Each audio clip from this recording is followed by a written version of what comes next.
Chicago in the first round in 2000. He lost He lost to Indiana in the first round in 2001. Like all these teams, he keep getting bought by in the first round. And all you saying the only thing that carries weight with you is the one time that he got to the final. And the one time that he got to the, hold on, let me finish what I'm saying. Let me finish what I'm saying. And the one time that he got to the finals, he had to have the league's leading rebounder, the defensive player of the year, the sixth man of the year, coach of the year, and he himself was the MVP and the scoring leader. He had to have all that just to get to the finals and lose. How you lose matters, bro. You don't have you have stains on Harden's career where he done turned the ball over 13 times, where he done went 1 for 27 in the fourth, like all type of madness. Like you have games where he done totally disappeared as the leader. What game? Name one. Name one. Name one. Name one game where name one, because the last time I checked in the playoffs, he averages about 28 a game. Was it 20 the year that Chris Paul? No, when they missed all them shots. When they missed all them shots, the year Chris Paul, or what was that? Was that 17? Yeah, but see the problem with he that argument against the Spurs too. Hold on, that problem with that argument. Hey, stand on business. Salute to you for at least being objective. Hold on, my problem. We Okay, all said to be objective. It's cool to win an argument. It's cool to kiki and laugh and do the little team up. That's cool. Not teaming up. No, I think it's this. Hold on, my problem. You keep talking. You won't let me get across. The thing is this. All I'm saying is, how come you don't talk about how they lost damn near 4-1 in every first round series that he lost? My thing is, why is when he loses, it's because he didn't have a team, not because of him. But why when he wins, it's all because of him, and he did it carrying a bad team. So you don't give his losses equal weight to the one time that he actually got to the finals. You give him nothing for losing. That was because sad teams. But when he actually gets there was there, no excuse. And another thing, there was no excuse, especially against the Lakers in the finals. They won the first game, got his little highlight stepping over Ty Lue, and then they lose 4 straight. It was kind of like the bubble last year. The Lakers ran over in 5 games and everybody. So that was his biggest highlight. You had the first game of the series. So there was no excuse, right? You had a chance to win that series. He didn't carry that team. The Lakers I just don't understand it. Like I don't give. It's called a participation trophy that you wasn't there also a big 3 in 2008 in Denver with Chauncey Billups, Allen Iverson, and Carmelo Anthony? They had a great team. Yeah, they had a great team in Denver. And they still lost in the conference finals despite finishing the 1 seed on the season. Yeah. They didn't lose in the conference finals. That's a huge big 3. I think it was before that. No, they lost in the first round. No, I'm not. You can't call. Don't call that. That's not no big 3, bro. They had a great. That was a good team though, but that wasn't no big 3, bro. With three Hall of Fame players on it, you're not calling that a big 3 team. Well, I don't know how old Chauncey was. That was past his Pistons. That was past his Pistons time. How old was he then? Hold on, they still had Iverson, Melo. They had Kenyon Martin, J.R. Smith. They had a great team. I'm not saying they didn't, but don't call it Hilaria. I mean, they had a good team. But what age was Chauncey though? He was past his Pistons years. He was still liable. How many times AI led the league in score at one time? He was because you feel me. They had off the court. He was 30. He was 32. He was 32 in that season. That's Harden is better than him at what he likes to do best. No, it's respect, but you got to put his play in perspective. He wasn't even if you put on his Detroit days, you put him on the Detroit days on that team. They not no big 3, bro. He's good. But let's not put Chauncey Billups like Chauncey Billups. But that's enough help, 2020 though. Player. He was that's good. Plenty of help. If you were that guy, he should. But here we go now. Trying to diminish his help. Now we try to say his help. Nobody diminished. I'm saying they was a great. I'm just saying, don't make excuses. I'm not making excuses. Don't make excuses. But I'm saying don't try to put. Okay, so he underachieved. He underachieved more times than he overachieved, or actually did what his team was supposed to do. So when you say clutch, where does the clutch come from when you're getting bounced out in the first round most of your career or not making the playoffs? How do I expect you to lead? How do I expect you to lead my team? I agree with you. When you can't even get out the first round of the playoffs? How is that leading to my team? Because for the most part, you can't even get out the first round, or even get your team to a good enough record where you don't have to play a strong seed in the first round. Yo, this is a question for the panel. Is AI T-Mac with a finals run? Nah, bro, you can't put. But my biggest thing, bro, with AI, bro, is you feel me? He get a pass with me because of his size, bro. If you fast, bro, if you step bro, on the if you court, know then the you league, getting I rated know, bro, equally. but you know basketball, bro. At 5'10" to have an impact on I winning don't that give a he damn had, bro. how big tall you is, Hey, man. man, I we don't can't believe do Bro, that. that, it's a man. factor, I know, bro. but you trying to say That's he's a better than the factor, dude bro. that's 6'5" though. I'm not, bro. I never, bro. See that now you putting words.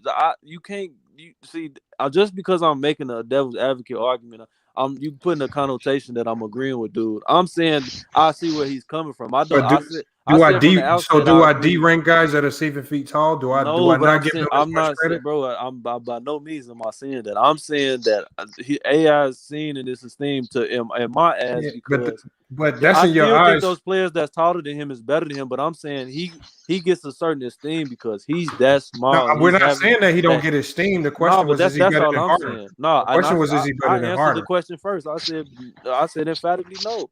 But I see what dude is saying. I see why dude I don't holds see. him in I that think the aspect. only reason why you would select Iverson in this sense is due to your emotional ties. No, I think that's a big part of players too. People too that's observing is this nostalgia. But I mean, for him to be that small and had an impact on the game that he did, that he holds esteem in my eyes. But again, I'm taking a taller player every time because you don't get participation points because you tuck short. You still got to win. No. He's a great player. He's a great player. But when you're comparing him against the likes of a James Harden, it just like it's certain levels to it, and he ain't James Harden. Ain't nothing wrong with that. He's just not James Harden. No, Because I don't think James Harden's on no separate level though. Yes, Because he is. James Harden's had his blunders. Yes, he is. Skill wise, bro? Like, what's the gap? Nine how big is the gap? times out of The 10. gap If is you had not a big huge. line, How big is the gap? I put it like this. No, I The put it gap like is this. not huge, No, bro. I'm gonna put it like this, and this is why there's a big gap to me. Because when you look at Iverson, there's only a handful of teams. You can't just plug Iverson onto any team and be like, you guys go work. We just watched James Harden go from Houston, where he had to be the primary scorer, to now he's being called an MVP candidate because he's now in New Jersey, where he's the primary facilitator for that team, playing a completely different style of play. So we know he can play multiple ways and still play multiple ways at an But MVP he's level. played this way before. He's played exactly how he's playing this year. How many before, players in NBA like history 3 do you years know ago. can play two different roles and play both of those roles at an MVP level? I give you one People better. thought he He's couldn't the only change, player though. in NBA history to have a 6-man a year award, lead the league in assists, lead the league in scoring, and have an MVP. He's the only guy. Only him and Bill Walton, 6-man. No, Bill Walton never had a scoring accolades championship. whereas he's up the. I'm not accolades whereas he is what he Well, is. Iverson never but would I'm have had a saying- chance to win 6-man of the year because he never came off the bench. Nah, That's not. he would have No, never I'm just came off the explaining bench. James Harden's Well, versatility. you want to use team accomplishments? That ain't fair. No, I'm not, bro. I just said it wasn't fair. I'm personally not. I'm not using team accomplishments. I'm throwing all that out the window. I'm just saying, me personally, I'm not putting James Harden has not did shit to where I'm gonna put him on Oh, wait, an entirely hold different on. level over. When AI didn't humble AI. himself and come off the bench, maybe he could have won 6-man of the year. I'm Just not saying. saying, bro. That's not For Rodney Stuckey? you missing the For whole. Rodney That is Stuckey? funny. That's hilarious. That's a good point. That's who he should have came But out the bench for Rodney Stuckey? Yes, Bro, yes. you don't in my Hilarious, ass. bro. You not getting no cookie points for winning no 6-man of the year. My ass, but Yes, Oh, you watch do. it. Hold Yes, on. you Why do we do. get brownie points for getting to the finals and losing? I'm not giving him brownie points for that. I'm definitely not. You don't give points for a whole accolade, but you'll get points for somebody getting When somewhere. did I bring up one time about him going to the finals and losing, bro?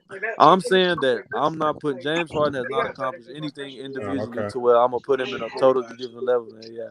I feel you. Because the niggas folded too many times, bro. Oh, Like Iverson? Iverson, yeah, they've had comparable times. Is it just that you don't remember how many times he folded because it was so long ago? Nah, I mean you ran it down. I was like 4 years old. But do you remember the actual games? Like we can think it's been so close with Harden. We can remember the games where I'm he not choked. even gonna lie. I was like 4. I haven't even observed all the games where AI folded. So That's what I'm saying. All we know is that he lost, but nobody remembers how they lost. and a lot of the teams, there was a lot of internal dysfunction surrounding Iverson. Yeah, of course. He liked to. Iverson was his biggest detriment, bro. That's his first years. His first years himself. were bad because they were trying to get him away from his little posse that he had. He was running around with some bad people in the day, and so once he gave that up, he dedicated himself to being a better player. Yeah, that's how it was. His whole his early years were bad. He was trying to his whole career. He was in the clubs and shit. Like I just don't know what version of Iverson is, because I know he said. But I'm earlier, saying James Harden do the same shit though. But he said Iverson was a better leader. What version? What year? What version of Iverson was this great leader? I think they both bad leaders. 2001 when he took that team to the finals. Harden, they both have blunders. I'm not saying that Iverson was great every year. I think you gotta know a lot behind the scenes to judge that year. leader, right? That year that they took that team to the James finals, Harden is not a good leader. He had a guard next to him. They were both the playmakers. Do you remember Eric Snow? Eric Snow is from Michigan. He went to Michigan State. Of course, I remember. Well, Eric Snow was by his side when they took. Hey, listen, bro. Everybody got somebody by their side. We talking about Harden. Yeah, but he wasn't. As the leader, Iverson was not the playmaker on that team. He wasn't the only playmaker on that team. He was really the two guy. He was but I don't understand the point of that. What I'm telling you is he was the leader of that team. And Harden was the leader of the teams that he's played on. I would have to beg to differ. I would say if you're talking about the leader, he was the top scorer. Eric Snow was more. I don't know about leader. And Aaron McKee was more of leaders than anything. Are you talking about the leader? You can beg to differ, brother. Hold on, you saying? But who is the vocal leader of that team? If that was Eric Snow. Eric Snow won it. Hold on. Eric Snow was the vocal leader of that team. Houston. Eric Snow won a championship in Houston. If that was the case when we talking about these losses, we not putting them on Eric Snow. We putting them on. We're not putting them on player. Period. They really kind of is putting it on Eric Snow. That's what you doing. They saying Eric Snow is a bum, so they couldn't go far enough. That Iverson has had blunders. He ain't say Eric Snow had blunders. We talking about Allen Iverson. No, you said that. You said that. You said that. Also, when you said the times that he folded, you talked about Allen Iverson. The only reason I brought that up because I don't even like bringing up team, because to start this, I said don't bring up team accomplishment, but you wanted to keep persistent with it, so I brought up all of his team failures. It's not team accomplishment. The idea of it was to stop talking about team failures and accomplishments, just talk about the individual player. You can't go skill for skill, though. You're going to say Harden was the leader of a team with Chris Paul at the point guard? Really? You're going to say Harden was more of a leader than Chris Paul? He didn't play with Chris Paul every year in Houston, though. But it was the year that you're talking about that he failed. But it's the year that you're talking about, that he had Chris Paul on his team. You also even with that, though, Chris Paul him and Dwight Howard. He went to the Western Conference Finals. It was on him, and he folded. That nigga folded in the Western Conference Finals. Come on, man. Hold on. You're making the claim that Harden was a leader on every team. Let's do this. This is how you can but I'm break saying that down. if you the best player, bro, I'm not with all that vocal leader. All that vocal James Harden fold? It is what it is. Hold on. Did James Harden fold? Because the last time I checked, it was all them guys chucking up threes, not just James Harden, and a lot of those guys. It's on him. It's on him to stop him. You're the best player, bro. It's on you to get those quality. Okay, so what I'm saying is, so y'all keep saying he choked. He didn't choke that game. The team choked. So I'm saying his level of play, to me, choking. Lamont, that's different. Hey, but look though, y'all, when your team lose, Harden is a perennial. Harden is a perennial playoff underperformer. Too much. When your team lose in the playoffs, you're not gonna look your best anyway. Harden is a perennial underperformer, bro. His numbers in the regular season. His numbers. How's he a perennial underperformer? By long and he's shot, averaging 28 a game in the not playoffs. But his numbers, if you look at all of his numbers decrease in the playoffs, bro. Everybody's numbers decrease in the playoffs. That's not true. That's not true. Everybody like Jokic. You gotta go look at Kevin Durant. You gotta go look at LeBron James. You gotta stop that. But that's what the best players. That's the difference. Hold on. The best players' numbers go up. They don't go down. Are you saying for the most part? He's a regular season player, bro. You gotta look at LeBron James and Kevin Durant. They don't. Michael Jordan and Are you saying for the most part, people's points per games go up in the playoffs? I'm As James, great bro. players, See, this great is when it players, gets your numbers will disingenuous, go bro. up. You talking about for the most part. You talking about a player Who? that's won an MVP, bro. So what's Who? Kevin Durant's season average? What's Kevin Durant's season average? So I can This pull it year up it's right like now. 29. He's injured right now. He's hovering at around 29.4. He only played 6 right now. games with His Harden. You career can't scoring hold that average is against him. 27.1. They've only played 6 games together. Wow. His career average Didn't is know that. 27.1. Hold on. I'll do Michael Jordan as well. You have a and his No, is hold on. way more than 30, bro. Lamont, Y'all said, in the let me playoffs, pull this. Bro, as a great bro, player, your numbers even will stay logically, the bro, your same or numbers, go I your up. don't numbers know, should boy. go up. Jordan shit probably Even did logically, though. your Bro, your numbers should numbers go will up. stay the same or You go playing a up. smaller amount of games. Your numbers do go up though. Your numbers That's should go up fact. in the It's supposed playoffs. to stay the same or go up. Harden's always go down. Hold Hardest on. go Look, down, bro. He's Hey, a we perennial gotta playoff start making underperformer. winning the argument more important. your numbers go up or down based on the type of team that you have, because depending on the team that you're on, like let's say for instance, Steph Curry, his first championship, his numbers probably went up in the playoffs because he was the primary scorer on that team. On his second championship run, when there was more scores, more dynamic scores, his numbers went down probably because they had That's more facts. scoring. On top of the fact that the game slows down, so the fact that not all superstars, That's an outlier situation. no, it's not. Not all superstars' good. numbers go up or down in the playoffs because one depends on I what think area it's you're in. situational. Nah, It's situational. Hold on, let me finish. Lamont, compare Hold on. Steph Curry's regular season scoring to his playoff scoring. Yeah, but I'm saying Career-wise. I can score, but it's probably less. Yeah, that's No, it's more. I'm trying to tell you. It's more. But even if it's less, bro, Steph Curry is known. He's known. Well, in the finals, basically, he's known to, you feel me, not bring that same, I would say, consistency that he does in the regular season, early I'm primarily talking about That's the when you're biggest the number stages. one guy on your team. Sometimes And that's when a you're the knock number on one him. guy, But if your team Yeah, we're not. lose, We talking about the best player. We talking about like you talking Best about players, man. If you an MVP caliber player, bro, your numbers should go up in the playoffs, bro. Or You maintain. playing a Minimum smaller maintain. amount of saying games against James the Harden's same numbers team. go down that much in They the go playoffs. down. Yes, they go down. They go down. That's not the mark of a great player, bro. They go down. They do go down though. That is factual, Mike. They That's do not go the down. mark of a great player. And one They thing do go about Harden, that again, when you look at basketball in the totality, we talked about it all night. How when he had some of his best playoff runs, because I don't want to count what he did in OKC because he was the third option. When you're talking about when he was with Houston, when I'm looking I at, don't even count OKC. you get so much different looks in the when I'm playoffs. talking about when he was with Houston, what style of off play were they running? They were running Mike D'Antoni That style was of his play, which rookie contract.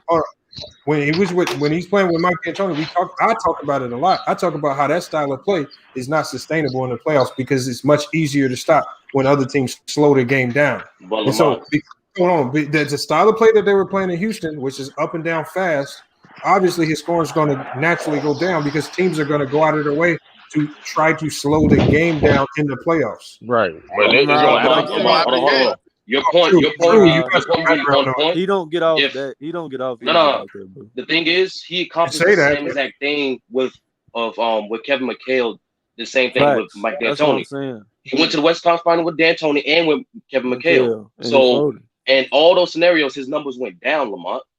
Bro, you just gotta admit it, bro. He's a playoff underperformer. Like what are we talking about? Are you talking about a half a point? Well, let me ask this question. They also. go down drastically. In the play, in the playoffs in general.